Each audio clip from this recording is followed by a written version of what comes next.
제일 힘든 수업부터 한번 해봅시다. 그죠? 제목이 뭐라고 돼 있다? 철도 공학이라고 돼 있습니다. 그죠? 이 공학이라는 단어가 그렇게 기분 좋은 단어는 아닙니다. 뭐 기계공학, 전기철도공학, 무슨 공학, 무슨 공학 해서 학생들을 참 힘들게 하고, 공학 그러면 재미없는 과목이고 힘든 과목이고 하기 싫은 과목이고 대충. 그런데 공학을 영어로 하면 엔지니어링이에요. 엔지니어링. 그러니까 이 공학이라는 건, 과학이라는 단어는 여러분 뭔지 알죠? 과학이라는 단어는 말 그대로 어떤 보편적인 진리나 어떤 법칙을 발견을 목적으로 하는 지식 같은 것들을 과학이라고 합니다. 그럼 공학은 뭐냐라는 얘기입니다. 그놈은 어떻게 돼? 공학은 이 과학적인 지식을 바탕으로 어떻게 돼? 이놈을 좀 더 실용화시켰다라고 생각하시면 되겠죠. 여러분이 운전면허든 철도교통안전관리자에도 뭐가 나오니까, 전동기가 나오니까 전동기나 발전기를 발명한 분이 계시겠죠. 그런데 거기에 보면 법칙이 나오죠. 뭐 플레밍의 왼손 법칙이니 오로손 법칙이니 그 다음에 앙페르니 이런 법칙들이 나오게 되는데, 이런 것들은 어떻게 돼요? 과학적인 영역이라고 보면 되는 거고, 이걸 어떻게 돼?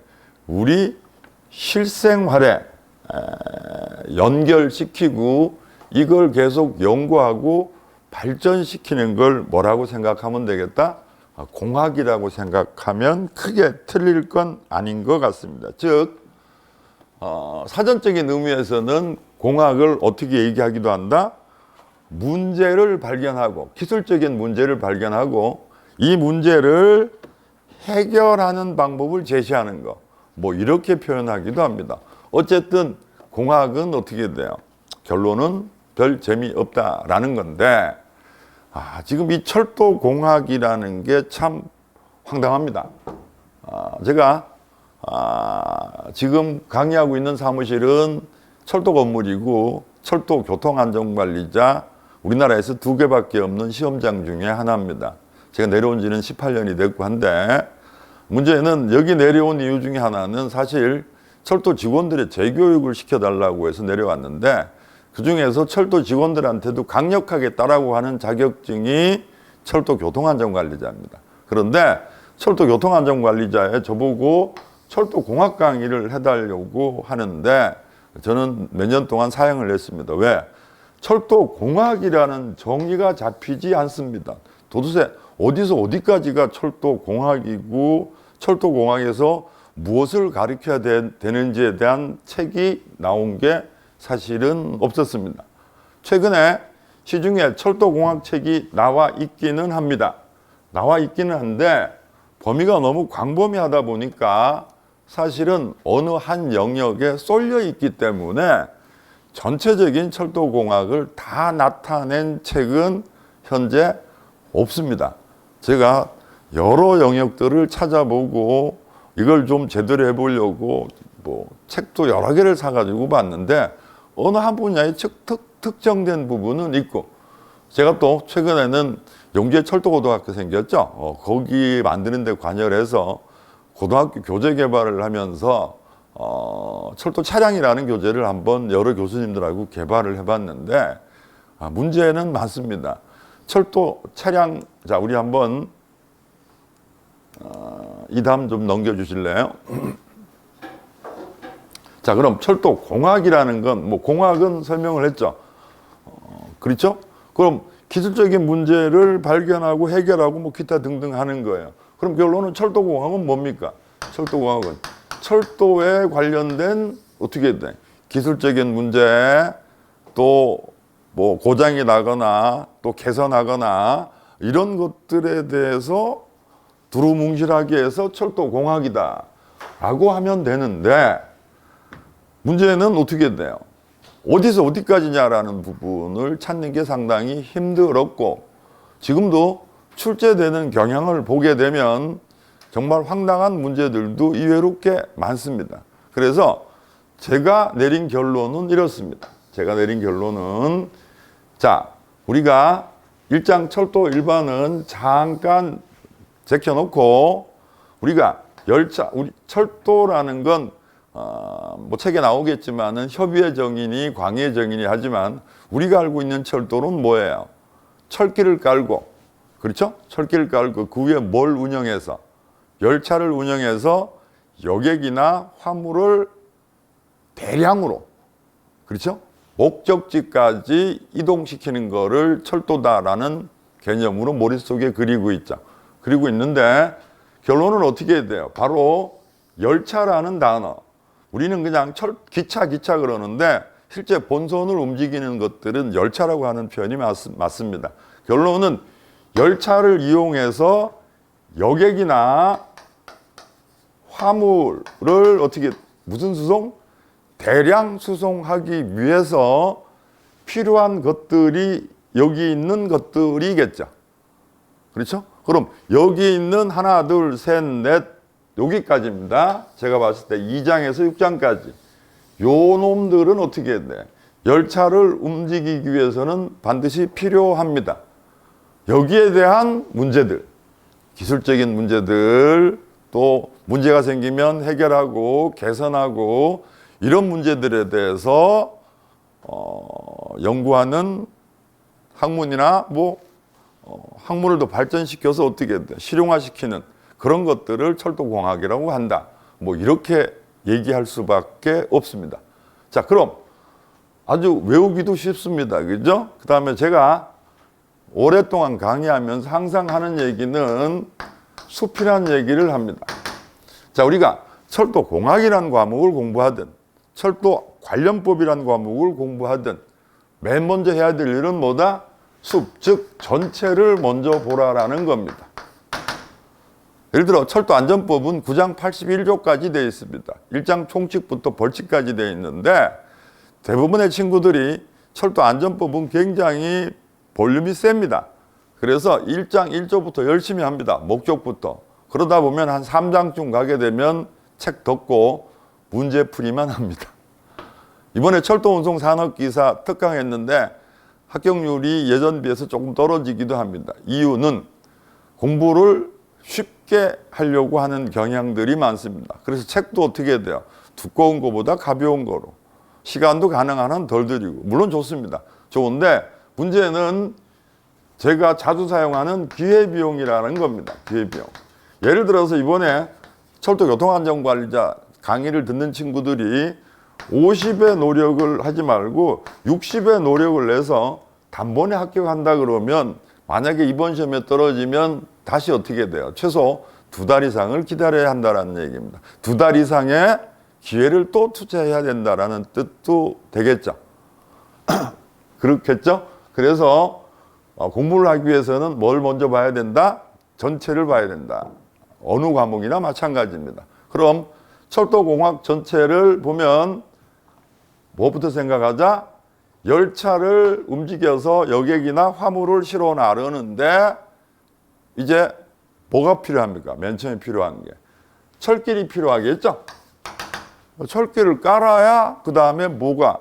그 위에 열차를 움직이게 될 겁니다. 그지? 그런데 우리가 선로라고 표현을 했는데 이제 궤도라는 단어를 쓰죠. 그렇죠? 그래서 철길을 깔라 그러면 뒤에 나오는 얘기니 그냥 간단히 하겠습니다. 그죠? 철길을 깔라 그러면 어떻게 해야 돼요? 땅을 엄청나게 다져야 되겠죠. 굉장히 무거운 놈들이 지나가니까, 그지? 다진 다음에 여기다가 우리가 소위 얘기하는 도상, 자갈이나 콘크리트 같은 거를 붙여. 그 다음에 여기다가 뭘 놓습니까? 침목을 놓죠. 그 다음에 위에다가 침목에다가 레일을 고정하게 됩니다. 자, 이걸 합해서 우리가 뭐라 그런다? 레일, 침목, 도상을 합해서 궤도라고 하죠. 이건 시험 출제 문제도 되죠. 철도교통안전관리자에서. 어쨌든 선로라고 표현했는데 궤도라는 표현이 맞게 될 겁니다. 자, 이렇게 궤도, 즉 선로를 깔기 위해서는 제일 먼저 해야 되는 영역이 무슨 영역이에요? 토목 영역이에요. 토목 영역. 그러니까 지금 중앙선, 복선 전철화를 하고 있는데 일단 어떻게 돼요? 철길이 가다가 산이 있으면 뭘 뚫어야 돼요? 구를 뚫어야 되겠죠. 왜? 산을 돌아갈 수는 없으니까. 그래서 터널을 뚫어야 될 것이고, 그 다음에 강이 있게 되면 뭘 놔야 돼요? 다리를 놔야 되겠죠. 그렇겠죠? 그 다음에 지나가는데, 산과 산 사이를 지나가는데 얘들이 약하게 되면 얘들을 어떻게 해야 돼? 이중삼중으로 보호를 해야 되겠죠. 그러니까 이 영역들은 무슨 영역이다? 제일 먼저 하는 영역들은 토목 영역들이에요. 자, 시중에 나와 있는 철도 교통안전관리자 교재 중에 저자가 있는 교재가 별로 없습니다. 대부분 연구의 편 이렇게 하는데, 아주 예전에 인터넷에 다니던 내용들을 막 갖다 놨는데 제일 많이 팔리는 책 중에 하나가 제일 먼저 나오는 게 뭐예요? 토목 영역이에요. 다리도 놓고 그 다음에 뭐도 터널도 뚫고 뭐 이런 거 해야 되는데, 이것까지 하게 되면 어떻게 돼요? 뭐 이건 범위가 너무 넓어지죠. 그래서 사실은 토목 영역에서 출제가 된 문제, 제가 기억하고 있는 건 몇 개 없습니다. 최근 기출 문제도 제가 학생들한테 받아보고 있습니다. 저희 책에 없는 문제들이 있을 수밖에 없죠. 저는 70%만 제 책에 있으면 된다고 생각하는데, 여러분한테 공급된 책에 최소 70%는 있습니다. 기출 문제에 70%는 있는데 나머지 30%는 사실 자꾸 바뀌니까요. 그래서 토목 영역에서 문제가 되는 것들, 예를 들어서 제가 기억하고 있는 문제 중에서 어느 날 갑자기 시험 치고 나서 교수님, 산악터널의 입구 형태가 뭐가 답입니까? 라고 묻습니다. 산악터널의 입구 형태는 말구평, 마제형이 답인데 그걸 어떻게 하냐 이런 얘기예요. 근데 최근에 또 이것만 가지고 출제하다가 보니까 최근 출제 문제를 보니까 뭐도 있더라? 다음 중 어떻게 돼? 터널 입구의 형태가 아닌 것은, 이런 문제도 있더라고요. 그래서 이번에는 여러분 특강 끝나면 어떻게 돼요? 최근에 출제된 것 중에서 제 책에 없는 것들은 제가 정리해서 자료실에 올려드릴 생각입니다. 어쨌든 그래서 뭐는 포기다? 토목 영역은 포기다. 왜? 우리가 다리 놓는 방법, 굴 뚫는 방법 보니까 한두 문제 나오기도 하더라고요. 그런데 문제는 교량 공부를 하려고 그러면 교량이 하나의 형태만 있는 것이 아니고 우리가 터널도 하나의 형태만 있는 것이 아니기 때문에 폭이 굉장히 넓어지기 때문에 그 부분은 포기다. 그래서 우리는 뭐부터 한다? 즉 궤도 공부를 한다라는 얘기입니다. 이제 뭐 다 다져놨다고 치고 노반 땅 다 놨다고 치고 여기다가 침목, 레일, 도상, 그 다음에 약간의 보수, 이런 영역에 대해서만 여러분 교재에 써놨습니다. 자, 그럼 열차를 움직이기 위해서 뭐가 가야 돼? 뭐가 있어야 돼? 철길이 있어야 돼. 그죠? 그래서 이제 뭐다 조금 알았다, 그지? 궤도를 깔았습니다. 그죠? 궤도를 깔았는데, 철길 다 깔고 나서 이게 지금 순서를 잘못 쳐놨는데, 철길을 다 깔았어요. 그러면 두 번째 뭐가 있어야 돼요? 차가 있어야 되겠죠. 그렇죠? 차가 있어야 또 레일은 깔아놨는데 차가 없으면 의미가 없잖아요. 고속도로 깔아놓고 차가 없으면 의미가 없듯이 차가 있어야 돼. 철도 차량 문제입니다. 자, 그런데 이 철도 차량 문제도 철도 차량 교재를 쓰려고 하니까 탁 막히는 게 있습니다. 문제는 철도 차량을 뭐 해야 합니까? 우리가 제작 혹은 만들어야 하겠죠. 철도 차량을 만드는 영역은 또 다른 영역이에요. 철도 차량은 전기차를 만들고 디젤차를 만들고 전동차를 만들어야 할 거 아닙니까? 그러면 자동차를 만드는 거하고 마찬가지겠죠. 전기 자동차를 만드는 거하고. 그럼 제조 분야는 또 이걸 책에 옮겨 놓는다? 이건 아니죠. 왜? 우리가 공부하는 철도 교통안전관리자에서는 이미 만들어진 차를 사가지고 오는 거죠. 누가? 철도 회사에서. 제조 분야를 빼. 그러면 뭐가 남아요? 그러면 철도 차량의 종류 정도겠죠. 그렇죠? 철도 차량은 우리가 기차라고 생각하면 어떻게 돼요? 맨 앞에 달려있는 게 뭐였다? 달려있는 게 기관차였죠. 그렇죠? 우리가 흔히 기관차라고 하죠. 영어로 하면은 어떻게 돼요? 기관이 엔진이니까. 엔진이 달려있는 기관차 뒤에 화차나 객차를 끄고 쭉 가는 걸 생각했죠. 물론 우리 세대입니다. 그지? 우리 세대는 어떻게 해야 돼? 기차는 길어. 기름은 기차 뭐 이런 동료가 있듯이 앞에 기관차가 있고 그 기관차가 힘이 부족하면 제일 뒤에 기관차를 하나 더 붙여서 그걸 보기 작업이라고 얘기를 했었는데 보조기관차라는 뜻이죠. 그래서 앞에서 당기고 뒤에서 밀고 이렇게 생각했는데 이런 걸 뭐라 그런다? 동력 집중식이라고 얘기를 합니다. 뭐 철도 차량에서 설명을 할 거니까 그냥 간단하게 동력 집중식. 그 다음에 여러분 지하철 차량은 다 타보셨을 거니까 지하철 차량 같은 경우에는 어떻게 돼요? 동력 집중식은 말 그대로 기관차, 엔진이 달려있는 하나의 차에서 동력을 다 내고 나머지는 끌려다니는 거고, 동력 분산식은 어떻게 돼요? 보통 4개가 기본입니다.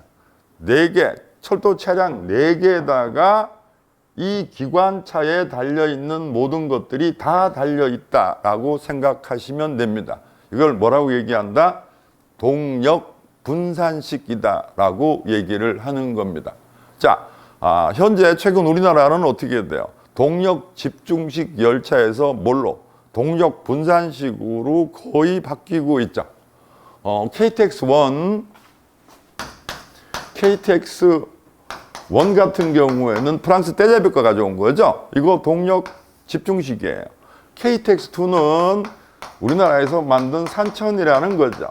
이건 20량 한편성을 가져와서 호남선 같은 데 투입했을 때 적재가 너무 심해서 KTX1은 어떻게 돼요? 10편성으로 만들었고 SRT도 마찬가지예요. 근데 이 10편성을 무슨 운전할 수 있다? 중년 운전할 수 있는 거예요. 그러니까 일요일 날은 어떻게, 평일 날은 10편성이 가고, 그 다음에 주말에는 어떻게 돼요? 10개, 2개를 붙여가지고 20량이 움직인다라는 뜻입니다. 이게 된다라는 거예요. 근데 얘들까지는 뭐였다? 얘들까지는 동력 집중식이었는데, 우리나라의 추세도 그렇고, 세계적으로도 동력 집중식보다 이렇게 동력 분산식을 하니까 여러분이 외워야 될 건 크게 2가지. 뭐가 유리하더라? 우리가 열차에서 철도에서 가장 문제가 되는 건 경사를 올라가는 거예요. 문제는 뭐예요? 점착식 철도니까 열차 바퀴와 레일의 마찰력에 의해서 아직은 위로 올라가니까 당연히 어떻게 돼요? 미끄러지겠죠? 그래서 이 경사의 문제. 그 다음에 고정축고 딱 묶여있기 때문에 박축에 바퀴가 고정되어 있기 때문에 이놈을 돌아나가는 이 문제. 이 문제가 가장 큰 문제가 되는데 등판 능력하고 이 문제에다가 문제는 도시철도 차량 같은 경우에는 제동도 문제가 됩니다. 제동. 그러니까 브레이크가 어떻게 돼요? 잘 잡혀야 된다라는 뜻이죠. 그래서 도시철도 운전 규칙에서는 비상제동 거리를 몇 메다로 해놨나요? 600m로 딱 박아놨죠. 그러니까 정상 속도로 가다가 600m 안에는 무조건 서야 된다 이 뜻입니다. 그래서 이런 등판 능력이나 제동 능력이 뭐보다는 좋더라? 동력 집중식보다는 동력 분산식이 유리하더라. 특히 우리나라처럼 산악 지역이 많고 경사도 많고 이런 데는 이게 좀 유리하다라고 해서 KTX3로 개발된 게 가칭 뭐로 개발이 됐어요? 해무라고 해서 개발이 됐었어요. 가칭. 그런데 어떻게 돼? 우리나라는 고속철도를 투입하기 마땅치 않습니다. 왜? 고속철도는 중장거리 아직 멀리 가야 돼요. 멀리 가야 되는데 시속 400km짜리를 만들어 놨는데 서울에서 부산까지 논스톱 가게 되면 어떻게 돼? 1시간도 채 안 걸려요. 문제는 어떻게 돼? 서울에서 부산까지 가는 사람만 태우고 갈 수는 없죠. 중간에 있는 대도시, 대전도 서야 되고, 어디도 서야 되고. 그러니까 도대체 400km를 만들어도 400km를 다 낼 수 있는 구간이 거의 없다라는 겁니다. 그래서 문제는 해무는 뭘로 만들었다? 동력 분산식으로 만들었어요. 집중식이 아닌. 그런데 안 사요. 그래서 이 동력 분산식의 기술을 가지고 뭐부터 투입했습니까? 중앙선에서 투입된 게 바로 뭐예요? 소위 이음이라는 거였죠. 그렇죠? 그러니까는 이 기술, 동력 분산식 기술을 가지고 400km까지 말고 260km 정도 가는 거, 그 다음에 180km까지 가는 거, 이런 걸 만들어서 어떻게 해야 돼? 투입을 했죠. 그래서 해보니까 괜찮아. 그래서 최근에 드디어 무엇을 투입한다고 합니까? KTX 청룡이라는 이름을 가지고 이제 본격적인 경부 라인에 투입을 한다고 합니다. 그러니까 추세가 동력 집중식에서 뭐로 동력 분산식으로 우리나라는 많이 바뀌어가고 세계적인 추세도 찾아보니까 그것도 괜찮다라고 해서 외국에서도 그쪽으로 제작을 한다고 합니다. 자, 그럼 문제는 종류만 가지고 끝나는 건 아니죠. 차량에서 가장 중요한 거는 운전도 마찬가지일 거예요. 차량에서는 어떻게 하면 어떻게 돼? 공기 저항을 덜 받고 갈 수 있겠느냐. 그 다음에 문제는 뭐예요? 제동이 잘 되느냐. 그 다음에 뭐도 따져야 돼요. 경제성도 따져야 되고. 그렇죠? 이런 영역들을 따져야 하는데 이런 영역들을 다 따져서 누가 사가지고 옵니까? 철도회사에서 사가지고 오니까 우리가 공부할 건 뭐다? 별로 없어요. 왜? 제동이나 저항이나 이런 건 어디서 하니까? 우리는 선택 과목을 어디서 했으니까? 열차 운전에서 했으니까. 열차 운전에 그런 영역들, 운전 이론에 그런 영역들이 다 나오기 때문에 우리는 어떻게 해야 돼? 철도 차량에 대해서 몇 가지 중요한 내용만 집어넣어 놨다고 보시면 되겠습니다. 자, 그럼 여러분 1번 철길 깔았어요. 2번 이제 뭐가 있어요?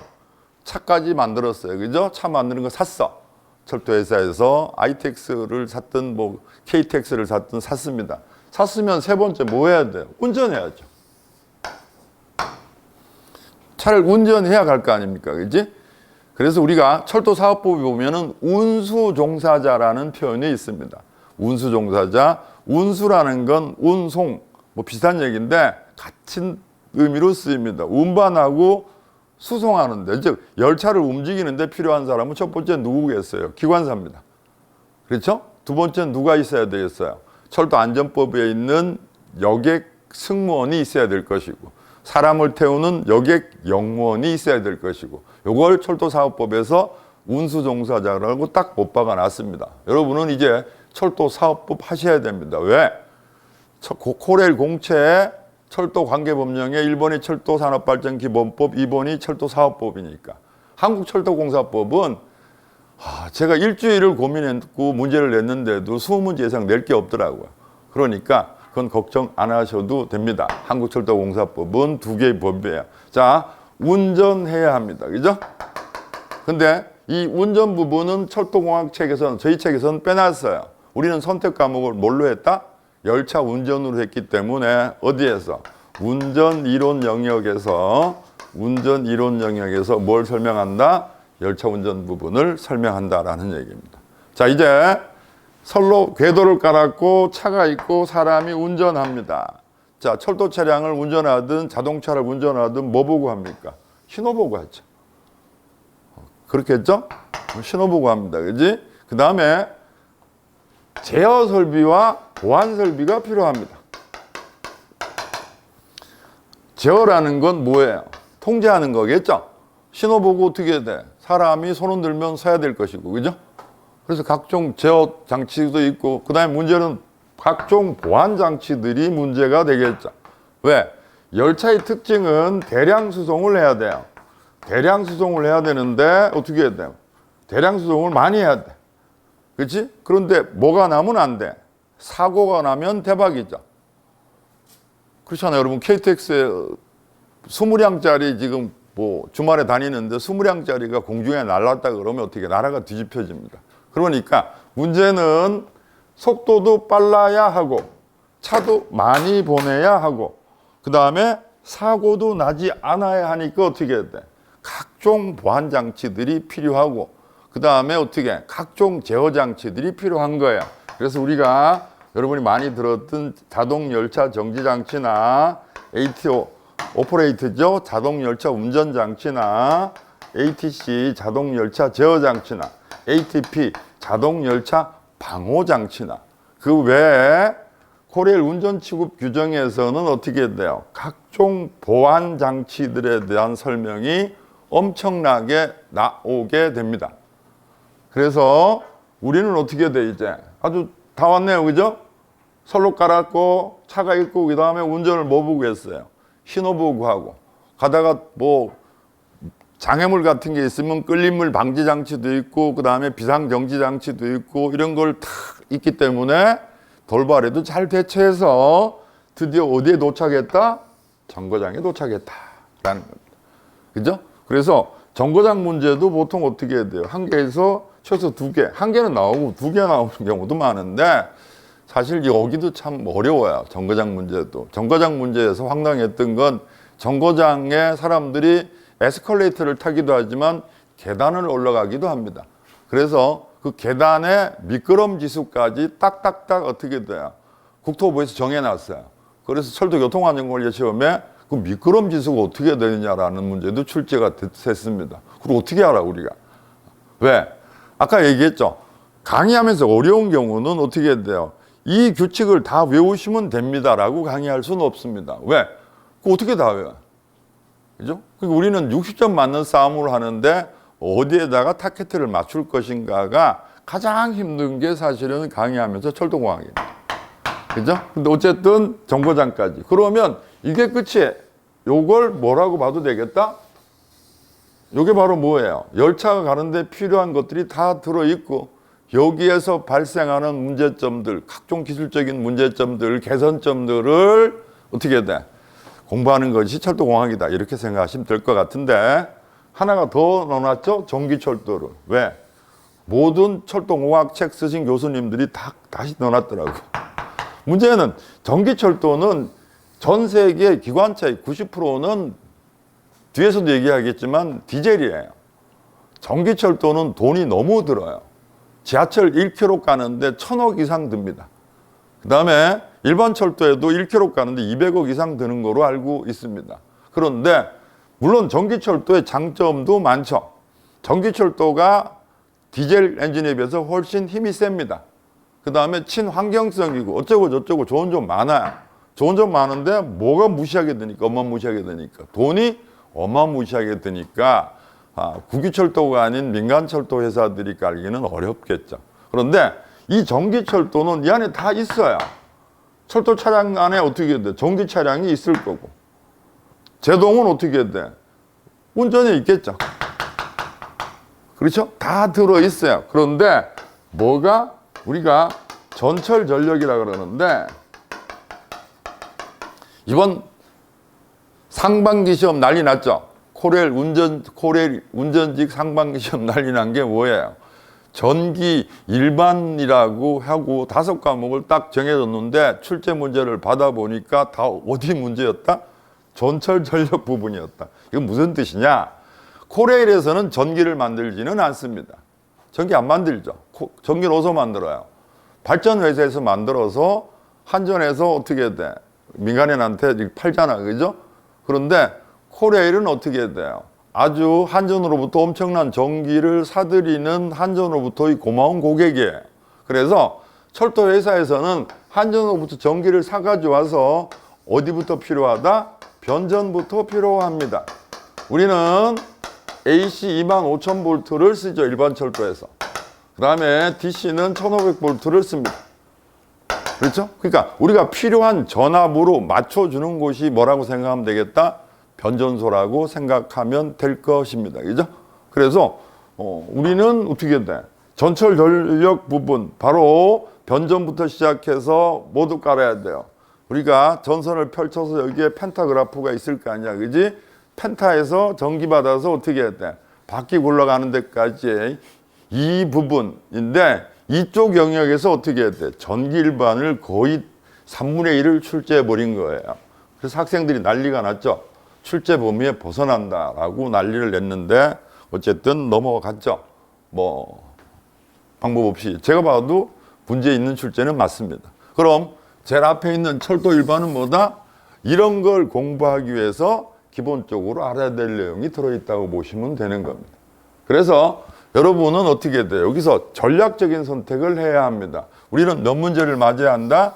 우리는 10문제는 무조건 맞아야 합니다. 그래서 수업 중에 중요한 내용은 여러분한테 얘기할 수 있도록 그렇게 하겠습니다. 자, 이렇게 얘기하다 보면 끝이 없으니까 일단 여러분 책을 한번 봅시다. 진도를 조금은 나가야 3교시로 연결이 되니까 여러분 9쪽 넘겨봅시다. 처음에 제가 뭐라 그랬다? 자, 2, 3, 4, 5, 6, 7을 이해하기 위해서는 어떻게 돼? 철도에 관련된 기본적인 것들을 한번 봐야 하겠죠? 철도의 정의는 뭐 굳이 얘기 안 해도 아시죠? 땅 잘 다진 다음에 거기다가 어떻게 돼? 궤도라는 말은 설명을 했고 대량 운송수단이다. 광의하고 협의란 얘기가 있는데 넓은 의미의 철도는 어떻게 돼요? 일정한 안내로 거기 보면 가이드웨이라고 해놨네요. 여기에 대해서 유도되는 것들은 다 철도로 보는 거예요. 그러니까 땅 위에 가는 게 무슨 철도예요? 노면철도고 강색 혹은 강삭기라고 하는데 예전에 케이블카, 우리는 예전에 삭도, 지금 교통안전관리조 중에서 삭도도 있어요. 그러니까 케이블에 어떻게 돼? 바가지 같은 걸 달아가지고 화물 같은 걸 운송하는 겁니다. 모노레일도 뒤에 나오니까 철길이 하나밖에 없는 게 모노레일이죠. 그 다음에 트롤리버스는 북한 보면 어떻게 돼요? 북한 보면은 버스가 전선이 있고 어떻게 돼요? 거기에 펜타 같은 게 연결돼서 가는 거죠. 그걸 트롤리버스라고 합니다. 자기부상철도, 특철도도 뒤에서 설명하겠습니다. 협의의 철도는 뭐다? 여러분이 알고 있는 우리가 흔히 생각하고 있는 철도가 되겠죠. 그 다음에 철도의 정의는 철도산업발전 기본법에 나와 있습니다. 요건 거기서 하면 되고 철도 운영의 정의 요게 최근에 어디 나왔더라? 철도안전법에서 시험에 나왔더라고요. 철도산업발전 기본법이 아닌 철도안전법에서 철도의 정의를 넓혀놨습니다. 예전에는 바로 1번이 뭐였나요? 1번이 철도의 정의였어요. 즉 철도청 시절에는 여객 및 화물 운송 이거잖아.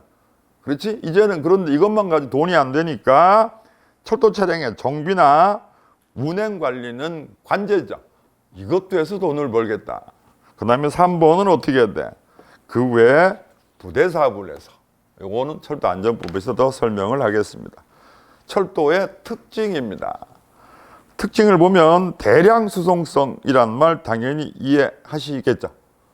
그렇죠? 대량 수송해야 되는데 우리나라는 나라가 너무 좁아서 대량 수송해야 경제성이 있게 되는데 이게 좀 떨어진다라는 문제는 있습니다. 철도는 1인당 수송 에너지 소모가 가장 적고라고 했는데 당연히 이건 육상교통수단 중에 그렇습니다. 여러분 비 오는 날 요새처럼 어떻게 돼? 비가 언제 많이 쏟아질지 모를 때 열차 타죠? 이유는 육상운송수단 중에는 가장 안전하다. 그 다음에 공공성 부분입니다. 자, 이 부분은 뭐 문제가 좀 있죠. 현재 우리나라는 어떻게 돼요? 철도가 보수와 진보가 치열하게 싸우는 게 뭐예요? 진보 쪽에서는 공공성에 우선을 둬야 된다. 돈 버는 것보다 어떻게 돼? 우리처럼 시골에 있는 사람도 어떻게 돼? 고속철도도 이용할 수 있어야 된다라는 얘기가 되는 거고, 그 다음에 공공성을 강조하면 수익성이 떨어지는 부분이 있는데 현재 우리나라는 공기업이니까 공공성, 친환경성 이해하시겠죠? 이명박 정부 때 항상 강조했던 게 서울에서 부산까지 열차를 이용하면 소나무를 열몇 그루 심는 효과가 있다라고 할 만큼 대량 수송을 하다 보니까 CO2 발생이 적다라는 얘기입니다. 고속성은 어떻게 돼요? 고속철도가 있을 때 가능한 얘기인데 어쨌든 고속성이 있습니다. 자, 우리가 열차를 타는 이유 중에 하나는 뭐다? 정시성이죠. 버스는 서울 가다 보면 엄청 막힐 수가 있지만 열차는 특별한 고장이나 사고가 없으면 정시성을 가지고 있습니다. 쾌적성은 조금의 문제를 가지고 있기는 합니다. 왜? 여기서 쾌적성이라는 얘기는 어떻게 돼요? 여러분이 서울에서 부산까지 열차를 이용했을 때와 고속버스를 이용했을 때 어느 것이 더 쾌적하냐라는 겁니다. 열차를 이용했을 때 훨씬 더 답답함을 덜 느끼고 화장실도 마음대로 갈 수 있고 뭐 기타 등등 사유가 있긴 하죠. 그렇죠? 그런데 최근에 어떻게 돼? 치열한 경쟁이죠, 고속버스도. 그러니까 우등의 프리미엄 고속버스 같은 경우의 편의성이 글쎄 더 좋을 수도 있겠죠. 그렇지만 크게 봤었을 때 바로 뭐다? 쾌적성도 육상 운송 수단 중에는 열차, 철도가 괜찮다라는 뜻이 되겠습니다. 여기서 시험 나오는 문제는 어떻게 돼요? 그냥 맞으란 얘기죠? 여러분 이 정도는 다 이해하잖아요. 그죠? 그 다음에 제가 11쪽에 해놓은 철도 운송의 장단점은 철도 운송 산업기사 쪽에서 가져온 거예요. 좀 더 세부적으로 들어가 보자라는 겁니다. 그런데 장점이 거의 없어요. 현재 우리나라는 철도 운송의 장점이 없는 이유는 왜? 철도 운송은 어떻게 돼? 중장거리 대량 수송이에요. 근데 중장거리 대량 수송인데 지금 400km짜리 가지고 가면 어떻게 돼? 이거 뭐 금방 가죠. 그렇죠? 그 다음에 철도 운송의 가장 큰 단점은 바로 뭐다? 밑에 있는 단점 중에 하나, 가장 큰 단점은 바로 뭐다? 완결성이 없는 거예요. 흔히 도투도라고 얘기를 합니다. 우리가 철도 관련 학과 학생들이 MT를 가려고 해도 열차를 이용하기 어렵습니다. 왜? 최종 목적지인 어떻게 해야 돼? 우리가 주무셔야 될 숙소까지 열차가 갈 수는 없지 않습니까? 그죠? 그래서 완결성도 없습니다. 그래서 철도 운송의 장점이라는 건 바로 어떻게 돼요? 대량 수송, 중장거리 대량 수송이고, 대량 수송을 하니까 뭐가 적다? 운임이 싸야 되겠죠. 그렇죠? 운임이 싸고, 그 다음에 4번에 전 지역적으로 연결되어 있는 철도 네트워크망을 이용해서, 글쎄 이것도 현재 우리나라는 지금 많이 열심히 철길을 깔고 있죠. 종원됐는데 어떻게 해야 돼요? 우리나라 산업화를 하면서 주로 철도보다는 도로 유지의 정책을 폈기 때문에 뒤에서 설명할 간선철도는 있지만 지선이 좀 부족하기 때문에 전국적인 네트워크망이라고 볼 수는 없는데, 이건 항상 정답으로 철도 운송에서 체크를 하니까 적어놨습니다. 자, 철도 운송의 장점은 뭐다? 중장거리 대량 수송, 그 다음에 친환경성, 그 다음에 안전성 정도입니다. 그 다음에 전국적인 네트워크는 생각해 보자는 얘기고, 단점은 어떻게 해야 돼요? 결정적 단점인 완결성이 없는 거. 그 다음에 두 번째는 비탄력적입니다. 비탄력적. 그러니까 고속버스는 어떻게 합니까? 추석 때 곧 뭐 명절이 얼마 안 남았죠. 어떤 명절이든. 명절 때 보면 어떻게 해야 돼요? 고속버스 사람이 막 모이면 한 대 그냥 서로 배차 금방 하면 되죠. 그런데 열차는 어떻게 해야 돼? 하나의 열차를 새로 편성해서 투입하자 그러면 엄청나게 복잡한 절차들을 거쳐야 하기 때문에 상당히 힘이 듭니다. 그래서 비탄력적이라는 얘기는 어떻게 해야 돼요? 어떤 상황에 대해서 그때그때 대처하기가 곤란하다는 얘기입니다. 운임 요금 부분도 어떻게 해야 돼요? 운임 요금 부분도 손님이 없다고 왕창 깎아줄 수가 없는 거예요. 왜? 철도는 제자리에 출발점에 갖다 놓을 때까지 이미 많은 돈이 들기 때문에 운임 요금이든 어떤 상황에 대해서 뭐다? 비탄력적이다. 마지막으로 7번째 있는 내용을 보게 되면은 뭐에는 자유로운데 중량에는 자유로운데 뭐에는 자유롭지 않다? 부피에는 자유롭지 않습니다. 자, 외국 같은 경우에는 어떻게 해야 돼요? DST라는 걸 합니다. 더블 스택 트레이라는 건데 컨테이너를 2단 적재를 하는 거예요. 그러니까 열차가 평판차가 있으면 컨테이너는 20피트, 40피트, 45피트짜리가 ISO에서 정한 기준 컨테이너예요. 그런데 얘들이 이렇게 컨테이너를 2단 적재를 해요. 그러면 어떻게 돼? 철도 차량 하나의 컨테이너를 4개나 싣게 되는 겁니다. 근데 우리나라는 터널이 많고 이런 여러 가지 지역적인 조건 때문에 이런 게 안 됩니다. 그러니까 터널 높이나 넓이나 이런 것 때문에 이걸 차량 한계라고 뒤에 설명을 하는데, 그래서 중량에는 자유롭지만 뭐에는 자유롭지 않다? 부피에는 자유롭지 않다. 자, 여러분 이번 시간에는 철도공학, 즉 숲을 한번 봤습니다. 철도공학이 어떻게 이루어져 있다. 이렇게 한번 보시고, 항상 어떤 과목이든 생각이 틀릴 수는 있겠지만 제 경력을 믿으시고 전체를 보고 그 다음에 전략을 세워서 공부해 나가시는 방법이 상대평가 시험 아닌 절대평가 시험에서는 좋습니다.